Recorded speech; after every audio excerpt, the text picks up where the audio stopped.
ناظرین، بریک سے پہلے بات ہو رہی تھی ڈاکٹر عاصم بیگ کے ساتھ ملیریا کے حوالے سے. آئیے بات چیت کا سلسلہ آگے بڑھائیں. ڈاکٹر صاحب، جیسے کہ آپ بتا رہے تھے ملیریا سے تحفظ کے بارے میں، تو ایز اے سوسائٹی ہم لوگ کیا کر سکتے ہیں یا کون سی ایسی تبدیلیاں لا سکتے ہیں جس سے مچھروں کی نشو و نما میں کمی واقع ہو سکے؟ ہم یہ کر سکتے ہیں کہ ایک تو ہے کہ مچھر کاٹے نہ ہو. جی وہ جو ٹائمنگ ہم نے پہلے بالکل بتائے آپ نے ہیں، ڈسکس کی تھی. ایک تو یہ ہے. اور مچھر کی جو ایڈلٹ ماسکیٹو ہے جی ان کو ڈسٹروائے کرنے کے لیے آپ اسپرے یوز کر سکتے ہیں.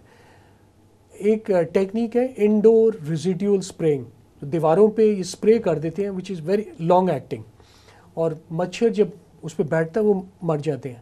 اگر ہم مچھروں کی ڈینسٹی کو کم کر دیں تو یہ ملیریا پہ کافی فرق پڑے گا.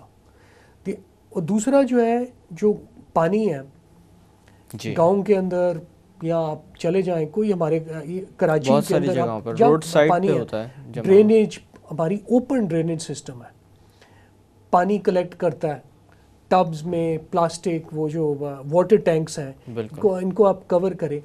اور اس کے اندر جو کیمپین چلی تھی ڈینگی کے حوالے سے، اس کا کافی اثر ہوگا آن ملیریا آلسو. اگر جی ہم پانی کو جو ہے جمع نہ ہونے. ڈسپوزیبل پانی کو ذرا کنٹرول کریں، صفائی رکھیں، جی اور یہ اس سے دا ڈینسٹی آف ماسکیٹوز کم ہو جائے گی.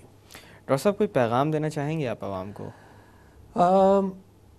اینڈ ملیریا، اور اس سے یہ ہے کہ ہماری ساروں کی رسپانسبلٹی ہے کہ ہم اپنی صحت کی خود رسپانسبلٹی لیں. اگر آپ باپ ہیں تو آپ اپنے بچوں، اپنی بیوی، اپنے خاندان کے لیے رسپانسبلٹی لیں. کسی نے آ کے ہماری یہ ہیلپ نہیں کرنی. یہ ہمارا پرابلم ہے. ہمارے پورے ادھر ریسورسز بھی ہیں، ہمارے لوگ ہیں. ہم لوگ ملیریا، ڈینگی، یہ بیماریاں ان پر میرا خیال قابو پا ختم سکتے کریں، ہیں. اور جی انشاءاللہ ترقی کے راستے آئیں. ڈاکٹر صاحب، بہت بہت شکریہ ایک دفعہ پھر آپ کا کہ آج کے دن آپ ہمارے ساتھ بیٹھے اور اس اہم موضوع پر بہت ساری اہم معلومات ہمیں فراہم کی. Thank you very much. ناظرین، جاتے جاتے جو بات میں آپ سے کرنا چاہوں گا وہ یہ ہے کہ تبدیلی کی جب بھی بات کی جاتی ہے تو ہم عموماً آس پاس کے لوگوں کو دیکھنا شروع کر دیتے ہیں، کبھی نظریں حکومت کی طرف اٹھ جاتی ہیں. تبدیلی کی جب بھی بات کی جائے تو تبدیلی کی ابتدا اپنے اندر سے کرنے کی کوشش کریں. یہ بہت آسان ہے کہ ہم اپنے آس پاس کے ماحول کو تھوڑا بہت بہتر بنا سکیں.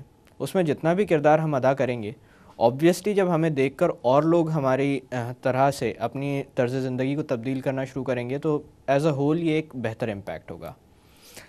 مچھر ایک مسئلہ بنتے جا رہے ہیں، چاہے بات ہو ڈینگی کی، چاہے بات ہو ملیریا کی. ملیریا تو کافی عرصے سے اس خطے میں موجود تھا، لیکن اب ڈینگی، ایک اور بھی ایسی بیماری جو کہ مچھروں سے تعلق رکھتی ہے، سامنے آ چکی ہے، جس کی وجہ سے خاصا نقصان ہم اٹھا چکے ہیں. بہتر یہ ہے کہ ہم آس پاس کے ماحول کو صاف ستھرا رکھنے کی کوشش کریں. پانی جو جگہ جگہ جمع ہو جاتا ہے، ان جگہوں کو ختم کیا جائے جہاں پر پانی جمع ہوتا ہے، تاکہ مچھروں کی نشو و نما کم سے کم ہو سکے.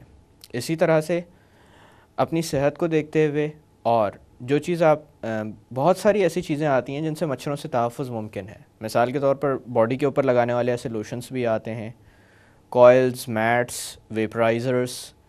تو اگر آپ ان کا استعمال کرنا شروع کر دیں اپنی صحت کو دیکھتے ہوئے، تو میرے خیال سے یہ ایک اہم قدم ہوگا صحت کی جانب ہمارا بحیثیت قوم.